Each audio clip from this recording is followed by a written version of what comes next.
Welcome again to your Life Nuggets. And the theme of this nugget, Nugget 46, is the black telephone. But before we answer the black telephone, let's hear what Vincent Peele has to say about it. One person can make a difference. You don't have to be a big shot. You don't have to have a lot of influence.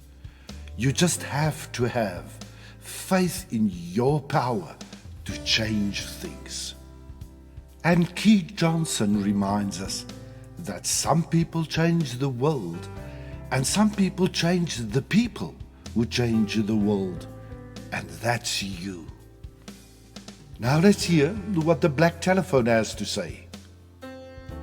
The black telephone.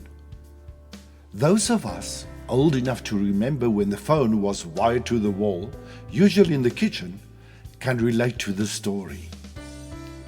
When I was a young boy, my father had one of the first telephones in our neighborhood.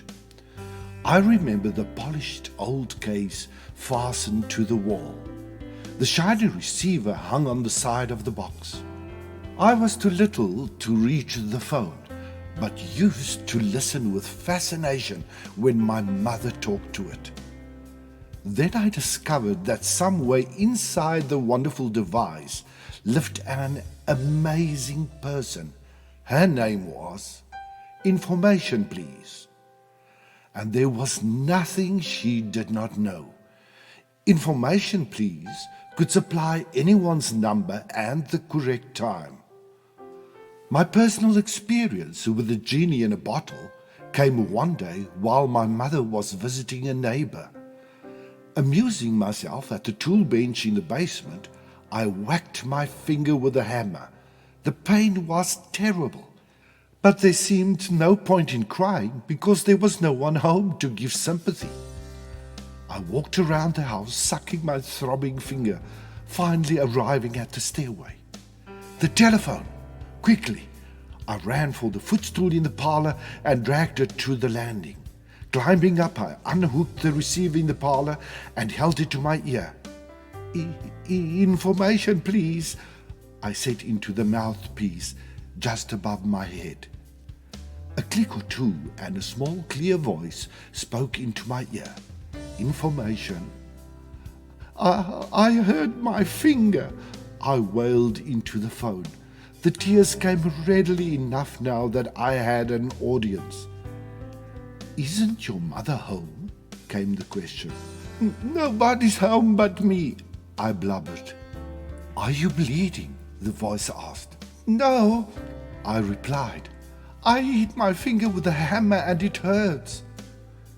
Can you open the icebox? She asked. I said I could. Then chip off a little bit of ice and hold it to your finger, said the voice. After that, I called Information Please for everything. I asked her for help with my geography, and she told me where Philadelphia was. She helped me with my maths. She even told me that my pet chipmunk that I had caught in the park just the day before would eat fruit and nuts. Then there was the time Pete, our pet canary, died. I called Information Please and told her the sad story.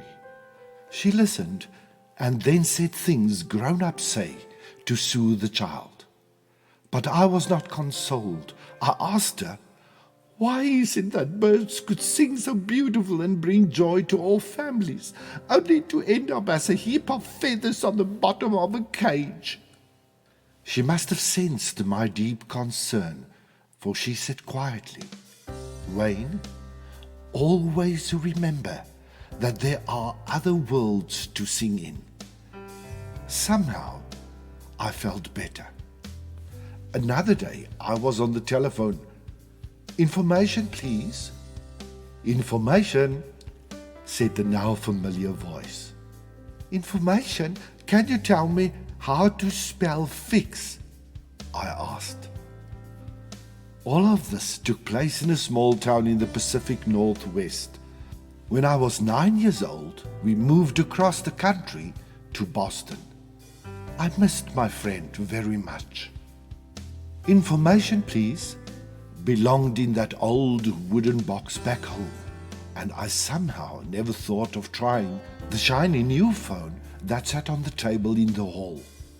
As I grew into my teens, the memories of those childhood conversations never really left me. Often, in moments of doubt and perplexity, I would recall the serene sense of security I had then. Oh, how I appreciate now how patient, understanding, and kind she was to have spent her time on a little boy.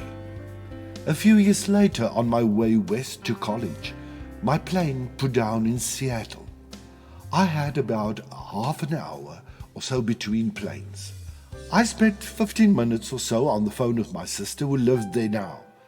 Then, without thinking what I was doing, I dialed my hometown operator and said, "Information, please." Miraculously, I heard the small, clear voice I knew so well. Information. I hadn't planned this, but I heard myself saying, "Could you please tell me how to spell fix?" There was a long pause. Then came the soft-spoken answer. "I guess your finger must have healed by now." I laughed. "So it's really you," I said. "I wonder if you have any idea how much you meant to me during that time." "I wonder," she said, "if you know how much your calls meant to me. I never had any children, and I used to look forward to all your calls." I told her how often I had thought of her over the years and asked if I could call her again when I came back to visit my sister. "Please do," she said. "Just ask for Sally." 3 months later, I was back in Seattle. I phoned again with expectation, but this time a different voice answered. "Information." I asked for Sally. "Are you a friend?" she said. "Yes, a very old friend," I answered. "I'm sorry to have to tell you this," she said.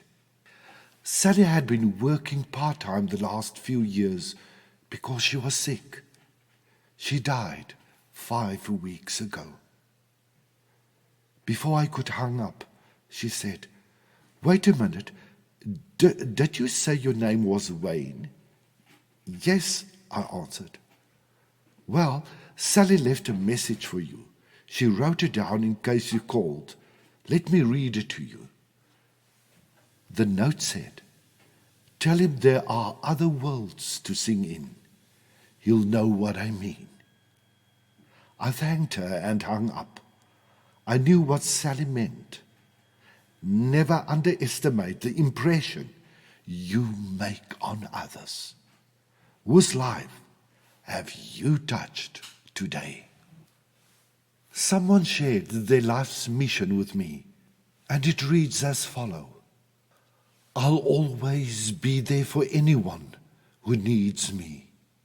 I'll always be a helping hand or a listening ear, because I know what it's like to believe that no one cares.